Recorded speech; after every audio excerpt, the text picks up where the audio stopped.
মুগুর উঠছে মুগুর নামছে, ভাঙছে মাটির ঢেলা, আকাশে মেঘের সাথে সূর্যের জমেছে মধুর খেলা।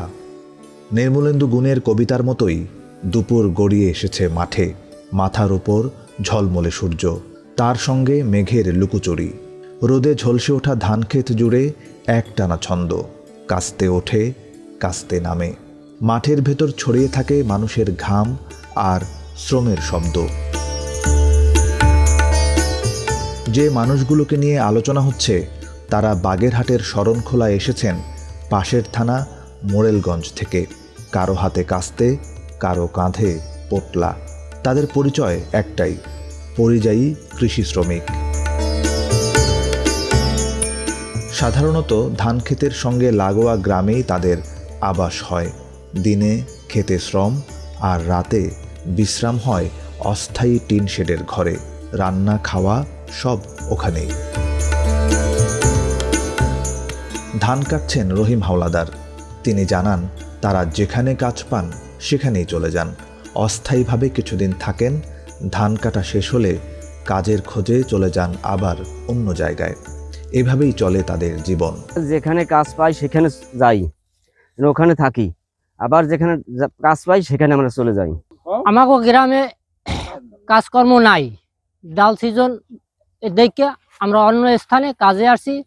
রান্দা তাফালবাড়িয়া বাজারের ওখানে কাজে আইছি, থাকা খাওয়া ওখানেই চলছে এবং এখানে কাজের শেষ অন্য স্থানে কাজে নেছে, ওইখানেই আমরা কাজ বাজ করি, ওখানে আবার খাওয়া দাওয়া করি। জমির মালিক নীরব হাওলাদার মাঠের ধান দেখছিলেন। তিনি জানান এই পরিযায়ী শ্রমিকদের না পেলে ধান কাটা খুবই কঠিন হতো। এখন গ্রামের লোক কাজ করতে চায় না, তাই ওরাই এখন ভরসা।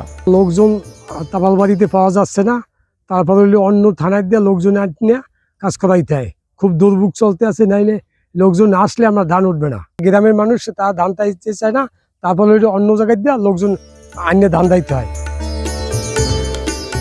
স্থানীয় বাসিন্দারা জানান আগে স্থানীয় অনেকেই ধান কাটত, কিন্তু এখন সবাই শহরে চলে গেছে, তাই এই শ্রমিকরাই এখন ভরসা। সেই শ্রমিক তো এখন আর পাওয়া যাচ্ছে না। এখন তারা তো সব শহরে উঠে গেছে, কিন্তু ওই এখন তো অনেক দূর থেকে পরবাসী এনে ধান দাওয়াইতে হয়, কাজ করাইতে হয়। এই যে লোকজন সব হয়েছে যে ইয়া দূর দানতেছে, জিউদরা মোংলা ওই জায়গা থেকে ইয়া সব এলাকায় কাজ বাজ করে এরা।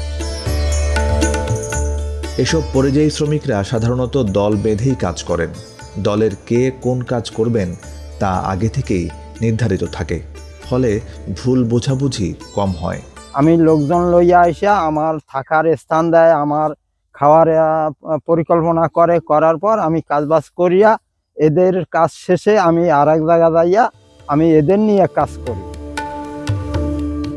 সূর্য তখনও মাথার ওপর, রোদের তাপে শীতের আমেজ অনেক আগেই হারিয়ে গেছে। কাজের তোড়ে ভিজে গেছে শরীর, কিন্তু থামে না হাতের গতি। কাস্তের শব্দ থামে না এক মুহূর্তের জন্যও। দুপুরের রোদে দাঁড়িয়ে নীরবে কাস্তে চালিয়ে যায় পরিযায়ী কৃষি শ্রমিকরা। এই মাঠে তারা অতিথি, আজ আছে কাল নেই। কাজ শেষ হলেই আবার অন্য জমি, অন্য গ্রাম, অন্য পথ। তবু প্রতিটি ধান গাছের সঙ্গে মিশে থাকে তাদের ঘাম, শ্রম আর নীরব সংগ্রাম।